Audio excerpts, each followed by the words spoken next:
Dözümlülük istiqamət ağacının bəhrəsi Şəhid Murtəzə Cavidi. Şübhəsiz Rəbbimiz Allahdır deyən sonra da öz sözündə doğru düzgün istiqamətli olanların üzərinə mələklər iner və onlara belə deyərlər, qorxmayın və kədərlənməyin. Nəhayət vəsiqəm gəldi. Atamın mənə dedikləri hələ də yadımdadır. Aktiv bəhsic vəsiqəsini alanda mütləq 2 rəkət şükür namazı qıl. Çünki sənə din və inqilab yolunda xidmət etmək tövfiqini verən, səni aktiv bəsici məqamına çatdıran Allahdır. Elə buna görə də ayağa durub dəstəmaz aldım və atamın tövsiyəsinə əməl etdim. Namazdan sonra başımı səcdəyə qoyub aləmlərin Rəbbi ilə dərdləşməyə başladım.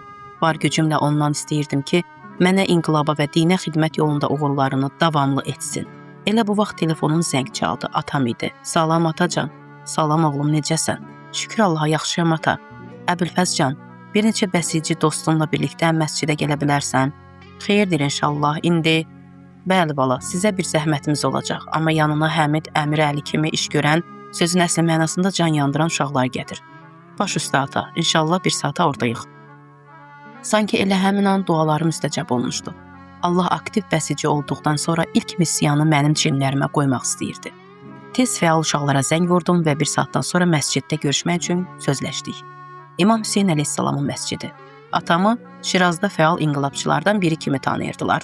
Özünün dediyi kimi o cihad və inqilabi fəaliyyətlər vasitəsilə şəhid dostlarına verdiyi vədə əməl edirdi. İçəri girib məscidin şəbistanında, ibadət zalında bir küncdə atamın ətrafına toplaşdıq. O uşaqların hər biri ilə tək-tək hal əhval tutduqdan sonra dedi: "Uşaqlar, çiyinlərinizə çox mühüm bir vəzifə qoymaq istəyirəm. Bəlkə də çətin görünə bilər, amma əgər möhkəm dayansanız, Şirazdan bəlkə də bütün ölkədən böyük bir təhlükəni uzaqlaşdırmış olarsınız." Hamımız təəccübləndik və böyük maraqla bütün diqqətimizi atamın sözlərinə yönəltdik ki, görək məsələ nə yerdədir. O həmişəki sakitliyi ilə davam etdi.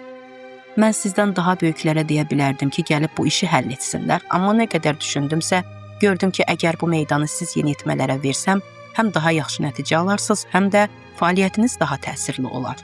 Ata, de görək nə məsələdir, maraqdan öldük. Atamın çöhrəsi ciddiləşdi və dedi: "Bir qrup Allahdan xəbərsiz Şəhid Şamran küçəsində günahla dolu məclislər təşkil edərək həm bəzi fəsadları adiləşdirmək, həm də ölkədə gərginlik və ixtişaş yaratmaq üçün hərəkətə keçmək istəyirlər." Əmrəli təəccüblə soruşdu: "Hacı, biz nə polisi, nə də təhlükəsizlik qüvvəsi, dediyiniz o adamlara qarşı əlimizdən nə gələr?" Atam gülümsəyərək dedi: "Gələr oğlum, xüsusi bir şey etməyəcəksiniz. İstəyirəm ki, gedib orada salavat dayanacağı, pulsuz çay, şərbət paylanan yer qurasınız. Əgər orada iş əsnasında öz taytuşlarınız olan gənclərlə, yeniyetmələrlə söhbət edib, onlara təsir göstərə bilsəz, nə xoş bizə. Salavat dayanacağı quraq, bunun nə faydası olacaq ata?"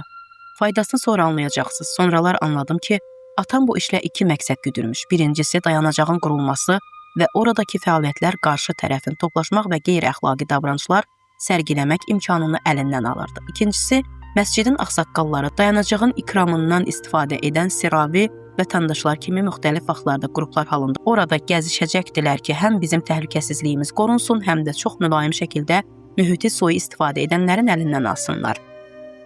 Bundan əlavə biz yeniyetmələrdə dayanacağı işlədərkən oradakı gənclərlə söhbətə başlayır və bacardığımız qədər onlara təsir edirdik. Atam çox ciddi tapşırmışdı ki, yalnız bir neçə İmam Hüseyn əleyhissalam yazılı kətibə parça yazı azaq. Atam istəyirdi ki, tam şəkildə bəlli olsun ki, bu dayanacaq məhəllənin dindar gənclərinin öz fəaliyyətidir. Hətta gəncləri cəlb etmək üçün xeyirxah insanlardan pul toplamışdı ki, lüks ikramlar edə bilək. Hər gecə Nescafe, qəhvə və dadlı kekslər paylayırdıq. İkinci gecədən etibarən qeyri-əxlaqi yığıncaqların liderləri üstümüzə hücum çəkdilər. Kim sizə deyib burada büsat qurasınız? Yığışdırın bunları. Əmrəli və Səccad onlarla əlbəyaxa olmaq istəyirdilər ki, birdən atam və məscid əhlindən olan 2 nəfər sıravi yoldan ötən kimi gəlib məsələni yatırtdılar. Lakin sonraki gecələr psixoloji müharibəyə başladılar. Mühiti gərginləşdirmək müqabilində pul alan bu təşkilatlanmış komanda bizi hədələyirdi. Get-gedə oradakı gənclərlə dostlaşırdıq. İş o yerə çatmışdı ki, bəzilərinin hər gecə gəldiyi yer məhz bizim dayanacağımız olmuşdu. Təxribatçılar bir neçə gecədən sonra əmlakımıza zərər vurmağa başladılar. Tualetə tərəf gedəndə iri gövdəli bir adam yaxamla yapışıb məni küncə çəkdi. "Yığışdırıb rədd olursan, yoxsa qabırğalarını qırıb əlinə verim. Sabah gecə səni burada görsəm, işim bitdi uşaq." Qorxudan tərpənə bilmirdim. Atam yanıma gəlib suyu mənə uzatdı. "Yorulmayasan pəhləvan, yorulduğun bəsici." Mən isə qorxu içində dedim: "Ata, kişi mənə bir yumruq vursaydı ölmüşdüm." Atam gülümsədi. Mən yaxınlıqda idim. O nəsə etmək istəsəydi qabağa çıxardım. O vurmaq üçün yox, qorxutmaq üçün gəlmişdi. Çox yaxşı iş görmüsünüz bala, planlarını alt-üst etmisiniz. Atam mənə Qurandan bir ayə oxudu. Rəbbimiz Allahdır deyənlər sonra istiqamət göstərənlər. Dedi ki, bu yolun çətinliyi var ki, Allah istiqamət dözüm buyurub. Sonra mənə cəbhə komandiri Şəhid Murtəzə Cavidinin Əmu Murtəza qəhrəmanlığını danışdı. O Vəl-Fəcr 2 əməliyyatında mühasirədə qalanda geri çəkilməyib demişdi. İmama deyin ki, qoymayacağım tarixdə Ühüd dərəsi hekayəsi təkrar olunsun. 5 gecə müqavimət göstərib qələbəyə zəmin yaratmışdılar. Hətta İmam Xomeyni sonradan onun alnından öpmüşdü. Atam dedi, Əbülfəzcan, indi sən də həmin müharibə meydanının ortasında dayanmısan.